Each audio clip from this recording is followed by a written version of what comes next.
Good afternoon, viewers. Welcome to your favorite research network, Live Tips. This is Mohan to give more updates about equity market for the day. Today we saw a Nifty as a gap up open. Again, it didn't sustain the higher levels from the weakness from the banking sector, especially on the banking XBA and ICICI Bank, Axis Bank. Even most of all, even today we saw some selling pressure also visible on the Hindustan Unilever, ITC. So a bit of correction was seen in the market, and even you need to see again if it is sustaining. If the next support for the Nifty is around on a spot basis 6020 on a 50-day moving average support. So it has to hold that level. Then if it is not holding, then we can see some weakness trend reversal can take place. Otherwise, you can say this is an onward correction for the another up move on this. So for the traders, we need to be cautious on banking, especially on SBI and other PSU and ICICI Bank at current situations. Because it is trading currently at lower level of around the support zone. So don't go short for the current market, and even just wait for the buy pattern to appear. Then we can look out on this. Apart from this, we are seeing also and buying some sectors like Reliance. Even Reliance today it is holding with a flat note of around 0.5%. Apart from this, we are not seeing any good movement from any either stocks. So this is all about the afternoon's market update. Thank you, viewers. Still we have commodity and currency market to discuss after this short commercial. Don't go away. Stay with us.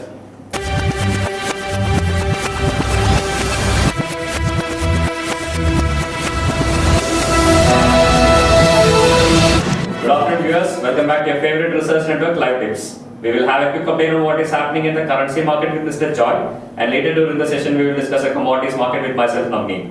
So welcome, Mr. Joy. Thanks, Navneet.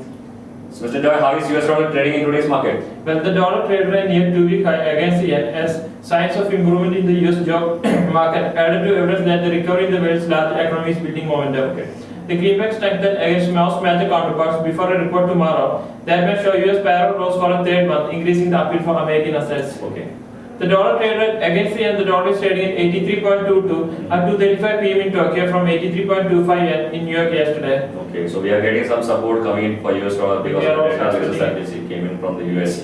So what about dollar index and how is it trading today? Well, the dollar index, which tracked the US currency against those of 6 major trading partners such as Euro and yen, rose 1.1% to 80.282 yesterday. The daily advance was the biggest since December 15. It was little changed at 80.207 today. Okay. So we are seeing a stagnant movement in the dollar index for today. Okay. So how is Australian currency trading today? Well, the Australian dollar reached a 2-week low amid concerns that the flooding will hamper the South Pacific nation's economy. Australian dollar weakened as heavy rain and flooding that swept across the state of Queensland may cost more than $5 billion. That's Australia, according to the Australian Financial Review report today. So we are expecting that the floods in Australia will dampen the economic growth of Australia, and that is seen in the Australian currency as well. Okay, Australia is one of the largest producers of iron ore and coal. It is one of the largest exporters to China also. Okay, so how is South Korea's won trading today? Well, the South Korea's won rose towards the 7-week high as experts forecast increased sales and investment. South Korea's won gained as the Ministry of Knowledge Economy, which oversees industrial policy, said today that exported LG Chemical Limited and other petrochemical companies may rise 12% this year. Overseas shipment account for about 40% of the country's gross domestic product. So they are expecting an increase in the export growth. The won rose 0.4% to 1121.85 per dollar. According to the data compiled by Bloomberg, it reached 1119.93 on Jan 4, the strongest level since November 12th. Okay, fine. And how is Japanese currency trading in today's market? Well, the Japanese currency strengthened against 15 of its 16 major counterparts on speculation that exporters bought the yen to take advantage of yesterday's slump. So they're thinking that this is the correct price to enter. Some bottom hunting is happening in Japanese yen. The Japanese large manufacturer expect the yen to trade at an average of 86.47 per dollar in the year through March. The high since the Bank of Japan's Tangen Business Conference survey included the yen's forecast questions in 1996, compared with the 89.66 predicted in September that the survey showed December 15th. Okay, fine. The yen fell 1.1% versus the dollar yesterday. That's the most since September 15. Okay. The yen was at 109.36 per euro from 109.47. So it's little change against the euro. Okay, so we are seeing some bottom hunting buying happening in Japanese Japanese yen. Okay. Thank you, Mr. Joy, for your valuable insights. Thanks, Stay tuned, viewers. We'll be back with more updates right after this commercial.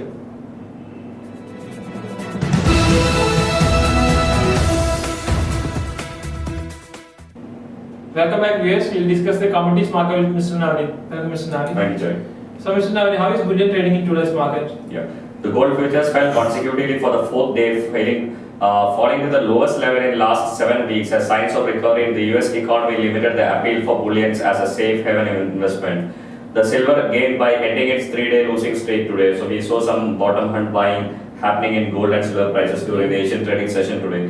The gold for immediate delivery dipped by 0.3% to $1,374.10 an ounce. The gold has lost 3.2% this week.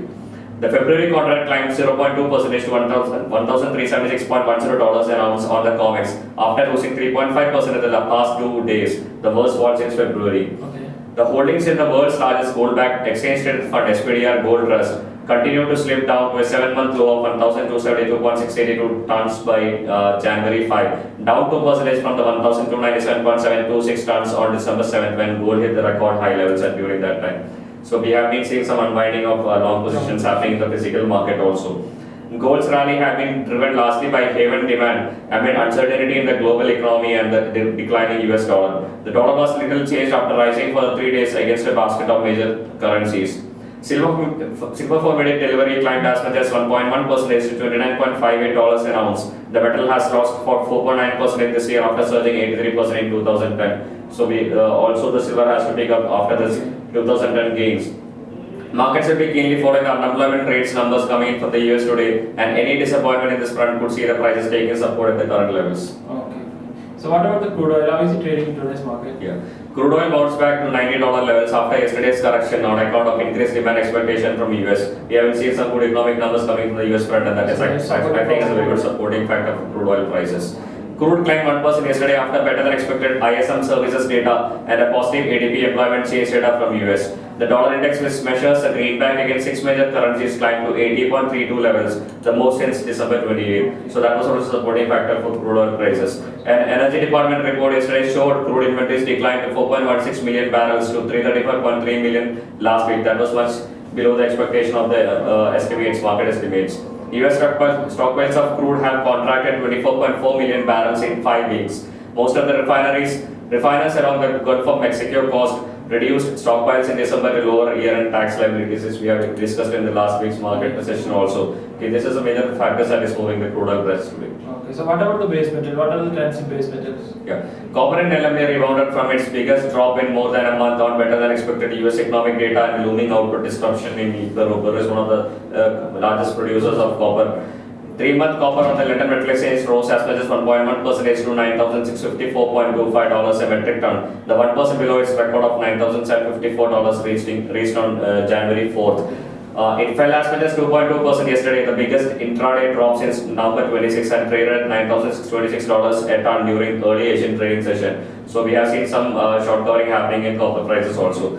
Aluminum and nickel also gained. Supply shortfalls and positive economic data coming in from US is supporting the copper prices. So mainly we are seeing some demand that is picking up in the world's largest copper consumer like Asia, like China, and also in case of US also. Workers in Peruvian copper mine, the country's third largest mine, to go on strike on January 14, adding to concern supply will be lagging behind demand this year. So this will be acting as a short-term supporting factor for copper prices. Services industries in US expanded at the fastest pace in May 2006 and December, and companies increased payrolls by the most since records began in 2001, boosting confidence that the economic recovery remains intact. So both these data actually acted as a very good supporting factor for copper prices, and today's unemployment claims data will be also keenly watched with market. In LME, aluminum rose by 0.2%, nickel gained by 0.9%, zinc fell by 0.5%, and lead declined by 0.7%. So we have been seeing some bottom end buying happening in commodity complex today. Okay. So thanks Navneet for your valuable information. So that's all for now, viewers. We'll be back with more news and updates on the financial markets in evening section. Till then, this is Joy saying goodbye with Mr. Navneet from Live Tips Market Research.